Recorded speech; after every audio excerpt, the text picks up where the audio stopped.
Nowadays, before black people can even confront the system of white supremacy, we often have to first fight against those black people that have been manipulated to defend it. These are those black people whose minds have been deliberately hacked by white social scientists and white propagandists. Some of our people are easy victims of those who have studied how to manipulate the group minds of large targeted populations. Here's how they gaslit many black people to speak out against black protests. After breaking most of their promises to us, whenever we protest this fact, they respond to our grievances by accusing us of always victim peddling, playing the race card, and scapegoating. Now, after nearly 60 years of this gaslighting tactic, many black people believe that most black protests lacks merit. These are those black people that now accuses black protesters of victim peddling, playing the race card, scapegoating, and not taking responsibility for their own actions. People's minds are easily to manipulate in ways that are against their own interests when they're unaware of what's actually being done to them. There are lots of mind hacks that white oppressive forces secretly deploys against the black population in order to facilitate their long ongoing oppression of black people. The last thing oppressors want is an oppressed population that is unconfused, undivided, and their collective aggressions focus solely upon their oppressors. Therefore, they deploy group mind hacks to keep the oppressed confused, divided, and their collective aggression shifted away from their oppressors and redirected against themselves. This is the lack knowledge that causes our people to perish. I know that most black people think that the knowledge that our people perish for lacking is found within the Bible. But let's look at the facts. The Bible now exists within the homes of over 1 billion black people globally. So that's not a knowledge that we perish for lacking. Some will naturally present the rebuttal that most of those black people haven't thoroughly read the Bible. But if only a quarter of that 1 billion has read the Bible, that's still a quarter of 1 billion black people who have read it. And its knowledge still has not liberated us. The knowledge that we perish for lacking are the mind hacks that are being deployed against our collective minds. Nowadays, whenever black people attempt to protest any mistreatment that we endure by the white society, the white establishment never legitimizes any of our grievances being presented. They instead respond by presenting counter narratives that undermines and distracts attention away from the black protests. This practice is known as gaslighting warfare.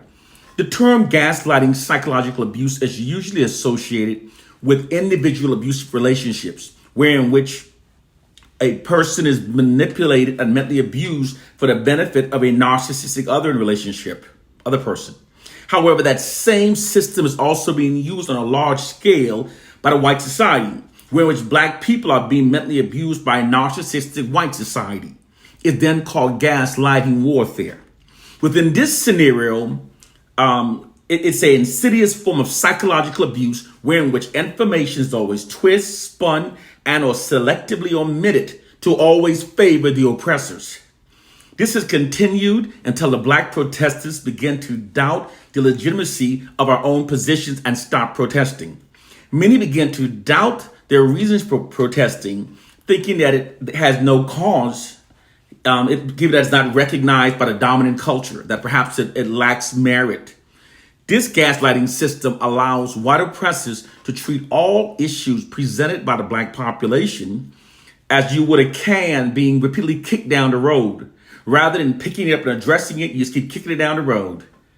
They continue kicking it down the road, never picking it up, metaphorically speaking, of course, while never addressing the issue that's being presented by the black population. And they do it forever until we stop protesting, having gained no grounds on the subject. They continue this gaslighting tactic until a black protester becomes mentally fatigued and we stop protesting. Case point in proof. The declaration that all lives matters, that's not a mere random rebuttal statement. It's intentionally created and designed to diffuse the moral statement of Black Lives Matter, while diverting attention away from the issue of white cops routinely killing innocent unarmed Black people. All lives matters has never been the belief of the white society. Their history proves it. It's merely a distraction tactic. Within this psychological warfare system, the white establishment is never acknowledged as morally wrong, and the Black oppressed are never acknowledged as morally correct. This gaslighting tactic is also what's actually being done whenever Black people are labeled as being racist toward the white establishment. Whenever we talk about white racism, they say, you're racist. That's a tactic.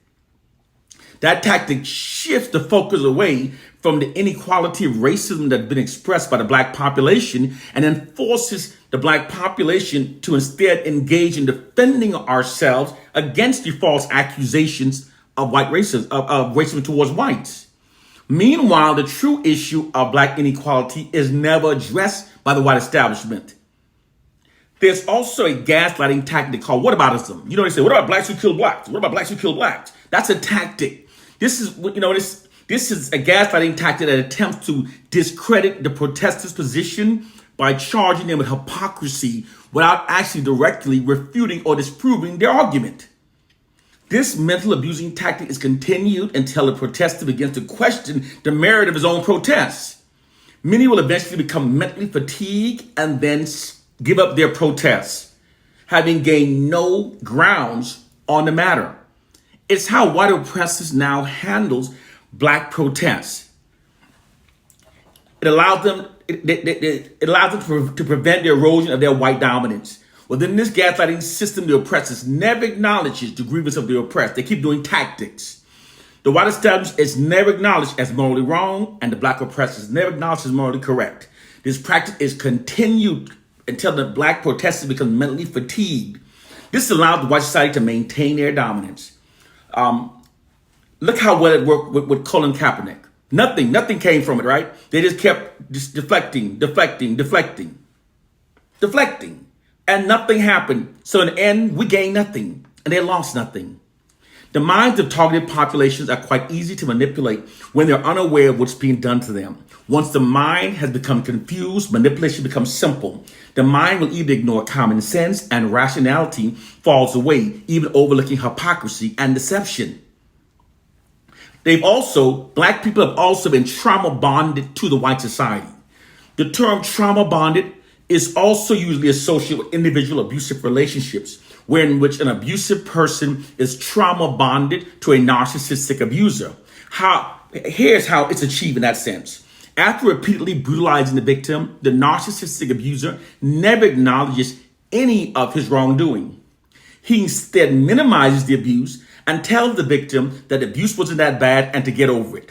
He then constantly inundates the victim with demoralizing and disapproving narratives about the victim. This is continued until the victim stops focusing on the abuse and instead starts focusing only on the demoralizing and disapproving narratives. Therefore, rather than resenting the abuser for the abuse, the victim instead focused only on trying to win the approval of the abuser. Trying to win the approval. This trauma bond effect provides the abuser with a more favorable outcome among the victim than having the victim resenting and hating him. This is exactly what the white society has done to Black people. Likewise, in the same trauma bonding way, in the same abusive relationship, the white society has brutalized Black people throughout history. And after brutalizing Black people for many centuries, the white society have never acknowledged it. They said it wasn't that bad. They tell Black people to get over it. It wasn't that bad. And then they constantly inundate Black people with propaganda, showing demoralizing propaganda, that disapproving propaganda about ourselves. So therefore, rather than Black people trying to be resentful to the white society, we start focusing only on the disapproving propaganda. And now we try to win the approval of the white society. This is what they've done to us. We don't focus on the abuse. We try to win their approval. Like I said, the minds of targeted populations are easy to manipulate when people doesn't know what's happening to them. We have to learn this science in order to free ourselves from it. They're waging a war against our minds. And our black organizations are not going to help us. When they granted the black population the 50c3 nonprofit status, that allows the government to control them. If those so-called black organizations tries to do anything that truly liberates us, the U.S. government can take away their tax exempt status. So that keeps them in line. So they don't discuss this. The white society has a system in place for maintaining its social dominance over black people, and our so-called puppet black leaders can't do anything about it. So what we do, we teach the masses. We have to educate the masses of how this works. One love and peace.